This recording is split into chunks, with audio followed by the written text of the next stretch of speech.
Greetings and welcome to this week's episode of UC Weekly News. I'm your host, David Danto, and can you guess where I am? We're at the CES conference in Las Vegas, and we're going to be talking to a whole bunch of people, a couple of innovative robotic companies that I'm chatting with, and a couple of my industry colleagues, a lot of good friends, a lot of technology here, a lot of concepts here.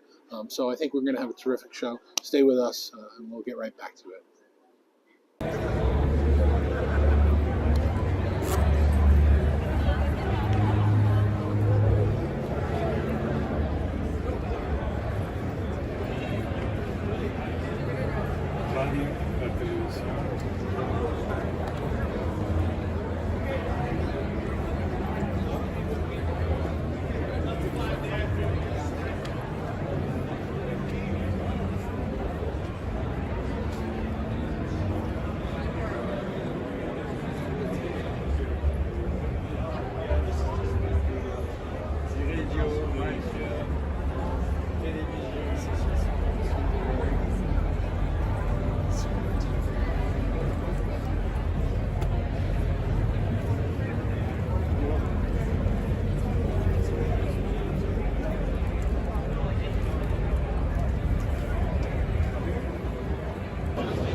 Obligatory Central Hall CES selfie.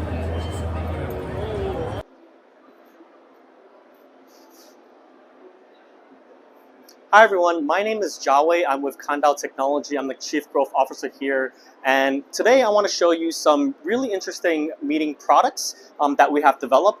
Our solution is focused around 360 panoramic capture, center of table solutions that also have built-in mics and speakerphones, and also most importantly, what differentiates us from other 360 companies is that it has built-in Android operating systems.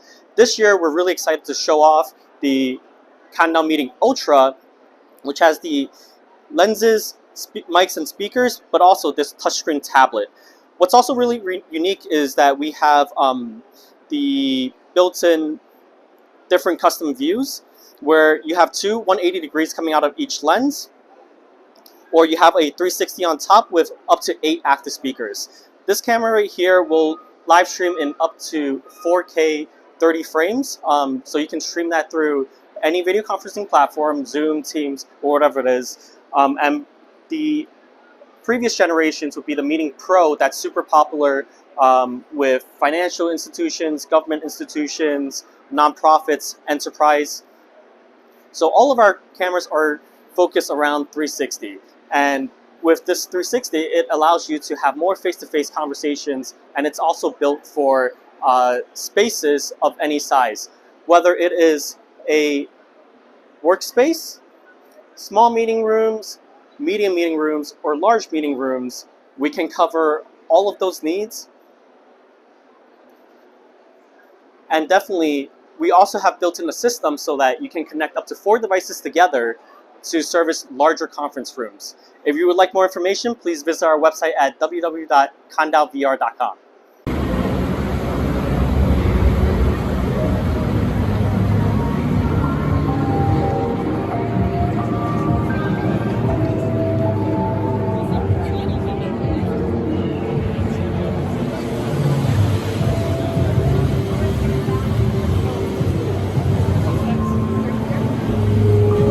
So what is today? It is Tuesday the 9th, and we are at Showstoppers, and I am here with my good friend and industry associate, Greg Harper.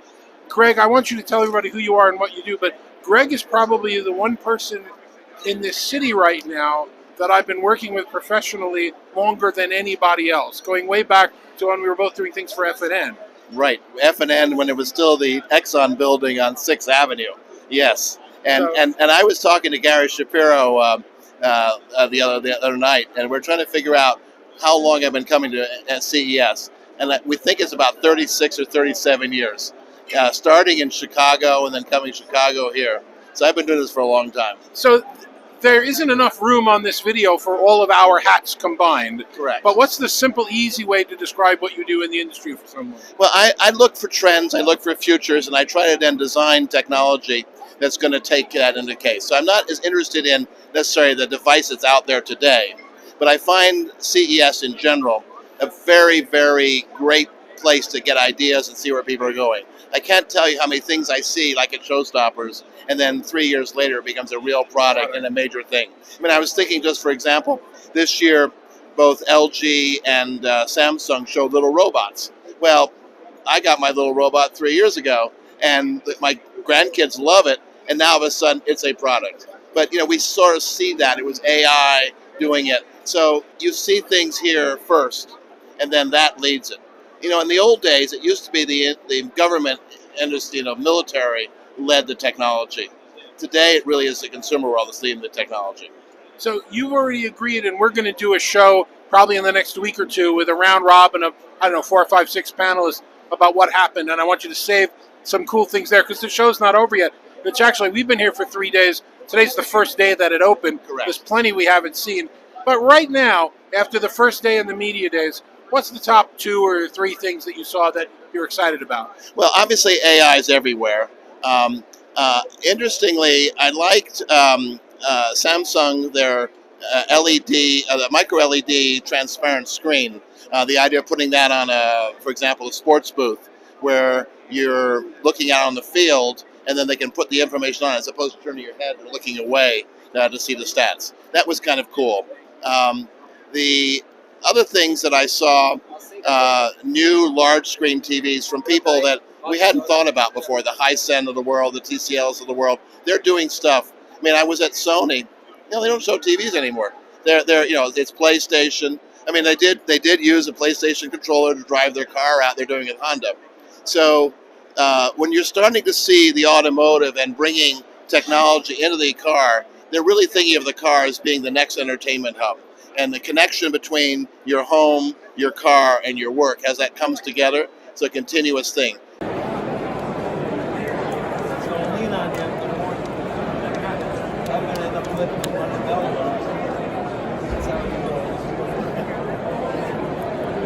So I'm here at Showstoppers, terrific event run by Steve and Dave Leon, really good guys. And I just saw a company, I'm going to show some of the video for you, called Veo, that's coming out with a product that's really amazing. It shoots a video camera through a transparent OLED screen, and they do processing with the camera to interpret what the interference would be from the video image and electronically remove it. Really awesome stuff. Here, take a look. So this is a camera shooting through the transparent LED screen, and what you're seeing on the screen is artifact that's coming because the camera's shooting through the screen. So what Veo is doing is it's taking a software program to remove the artifact from the video, right? So show us what that looks like. So there's the camera that's mounted behind it, and now it's shooting through that image. And if we take a look at how that's coming out, it's perfectly clear. So the technology is the LG transparent screen, and it's your camera, yes, and it's your software, yes, that runs through, and the software is processing the camera. yes. So maybe the camera can't see the screen, but see the system. Right. And when will it be available? This summer. This summer. Yeah. This size and the larger size? Yes.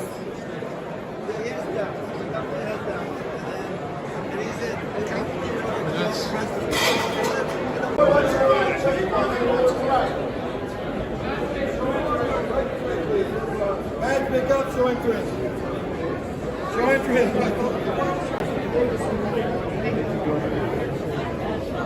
No problem.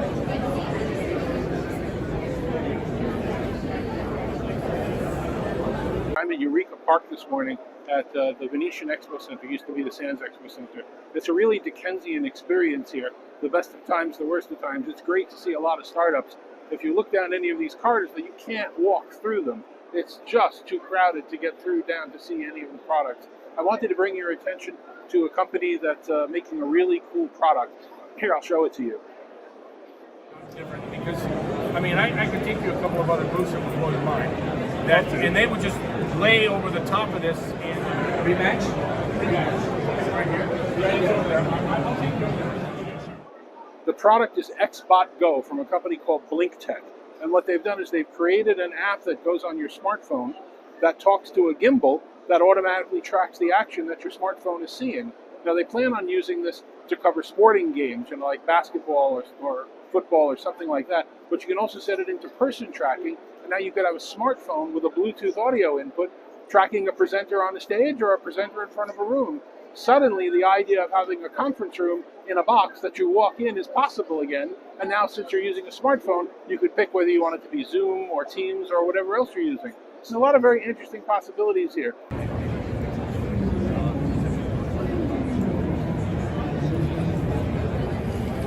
I just got out of a press conference that was being done by Abbott Laboratories. Really innovative use of augmented reality and mixed reality to help people donating blood. Here, take a look.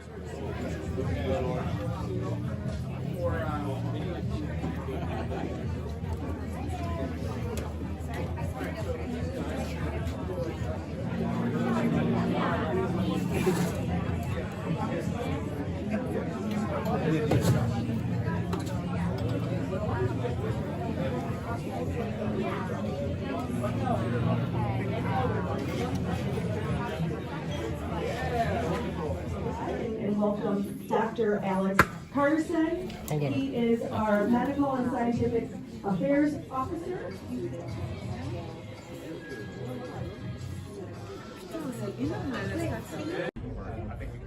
Just had a great demo of the Auracast experience from the Bluetooth SIG. Auracast is going to be a technology that allows the Bluetooth user, the Bluetooth device holder, to listen to broadcast streams from sources that can be TVs in a bar, they can be airports, they can be assistive listening systems. It's a one-to-many transmit. New technology coming out. A lot of companies are supporting it. Take a listen to some of the demo. Is that you're able to hear and tune in at your rate and speed. So imagine if you are using a hearing assisted device, now you'll be able to tune in and listen and be able to adjust the volume for something that's comfortable for you. The other benefit, and what you'll notice, and I noticed you pointed out the one there, the transmitter here that we're using here is GNN, the Streamer Plus. So this transmitter is allowing it to transmit out at a regional area. And the transmitter size is important, and I'll talk a little bit more about why that's important later on. But the benefit is now that if I have the transmitter, I'm able to now go ahead and send that broadcast out. And because it is an unlimited amount of receivers, anyone that is in that broadcast range can tune in at their pace and speed. I'm in the SK booth. SK is one of the largest companies in Korea, and they've built an actual amusement park here in the middle of CES 2024. I don't know if you can get an image of it, but there's a miniature version of the Sphere over there. Behind me on the other side, there's an immersive ride. There's a dancing race car ride to show off some of the car batteries. They're showing off fuel cell technology. They have a plastics recycling area. They've got a train ride, an adventure area. Literally, they've built an amusement park here in the middle of CES 2024. It's stunning. It's interesting. I spoke to a couple of the people that work here to ask, what's the message? What are you trying to say? And it's really just for awareness of the company. So welcome to CES 2024, where you're in Wonderland in an amusement park.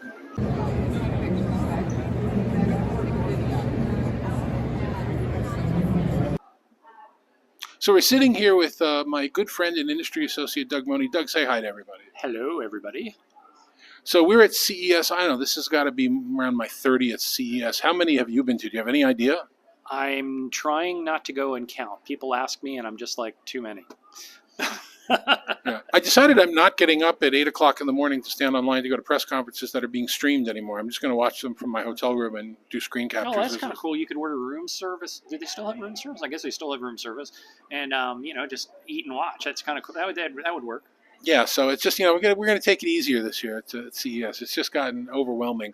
Why are you here? What's the reason that you come to the show every year, and what are you looking for specifically this year? Every year is something different. I think that this year, as in previous years, I'm with the Fiber Broadband Association this year. So I'm looking for new applications that take advantage of the fiber broadband that's continuing to grow within the United States. Because right now we've got about over 50% of homes in the U.S. are passed by fiber. And with another $42 billion plus in one chunk of federal money and other chunks of federal money in there, that numbers of homes passed and homes connected to fiber is going to go up significantly over the next 5 years. All right, so let me complain for a second. Go ahead. So I'm a Verizon customer, Fios customer in New Jersey. Fiber service is terrific, but because of it, they've discontinued copper service, which used to be one of the most reliable things that you could get, and now they just don't offer it anymore. You don't want to get me started, Dave. Dave, you're describing something that is not the fiber industry's fault. It's a problem of legacy. We don't deal with legacy well. Copper's been expensive. It's unreliable, and nobody's invested in the infrastructure. Let's be honest, for like at least the past 2 decades. Yeah. I mean, it's been legacied out, and like in the Washington D.C. area where I live, as a Verizon customer by you, mind you, I can't get copper anymore. They're just basically like, oh, you want to get dial tone services? Well, we have to run fiber to your house and plug in the widget box so you can get service. Period. End of story. Even if I just want a plain landline, I still have to get fiber, and that's more and more the situation across many parts of the country. So I mean, I'm not here to praise copper. I'm here to bury it. In other words, because the investment has not been made in large cities and small cities. In larger cities, there's a rolling transition to fiber because of the fact that the legacy infrastructure, it just can't be supported, A, and B, everybody wants higher bandwidth speeds, right? We found out during COVID that, DSL speeds, 10 megasecond off of a copper line, assuming you could get reliable service, just didn't work when you had 4 people in a household trying to do work from home and also doing education in the house. So, it's not a matter of if, it's a matter of when. And if you go back and look at the history of folks talking about the death of copper, it's been happening for like 2 to 3 decades. People haven't, 2 decades, I'll say, where it's been a known fact that all these legacy switches in the United States that were put in back in their heydays in the 70s, 80s, and 90s, well, they're starting to die because the companies that made them died. The people who know how to fix them either died or retired, and it's just copper is a legacy problem that we're starting to solve in some respects, and we're starting to solve in some respects, and that's probably more of a TED Talk than you wanted to hear about. That's okay. We used to use the term 4-wire guy to insult somebody, but now it's actually a badge of honor that hey, I know how to use a butt set. I understand what the wires are for. Yeah, I just and now it's like if you know how to use a butt set, and if you're in specific industries, it's going to be like COBOL. There's a dwindling number of people who know how to use that technology, and there's a dwindling number of installations, but those installations that do use that technology, they're going to be willing to pay for it. So we basically have 3 servers running out right now. So one is like if you give a script, it automatically changes to a video, and secondly, if you don't have the text, then just like give the keywords to the GPT, and it automatically like writes down your text and turns to a video. Okay. I just finished getting a demo of a product from NTT Sonority, which is amazing. They're making an open-ear style headphone called Noon, and it sits outside your ear. They have it as wired earbuds, wireless earbuds, over-the-air headsets, and it's floored me. I asked them what the frequency response was, understanding that the bass for an open-ear environment would probably be, 100 hertz or 200 hertz, and they said the answer is it goes down to 40 hertz. And I put it on, and they're right. It's open ear. It has true bass response down to 40 hertz, or at least it seemed like that to me. And then if you're standing next to me, though, no one can hear it. It only projects the sound right into your ear. Take a look at the demo and of me wearing it. It's really amazing. Hello, my name is Robert from NTT Sonority, and I'd like to introduce a product from our company. We're an audio device company just established in 2020, but we have a very exciting product. The product you're seeing right now, there is an open ear design product. If you take a look at it, here it is. It's an open ear product. I can still hear the music, but at the same time, you can have a seamless conversation at the same time. We have many products that you see right now on the lineup, and the one you're seeing at the middle is a really nice design. It's a very innovative design. It's something new. People will be real excited. Now, having a seamless conversation gives lots of merit, but you know what? These kinds of products is a concept model, and I would love people to try this on. Stay tuned. All right.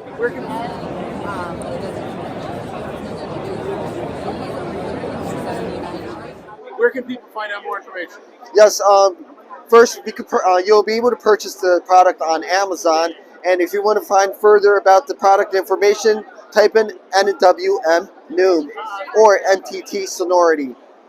And that's the QR code. That's it for this week's edition of UC Weekly News. I hope you enjoyed this little glimpse into what happened at CES. I'm going to have a couple of people on next couple of weeks to talk about what their impressions of the show were this year. But until then, thanks very much for watching. I'll see you next week.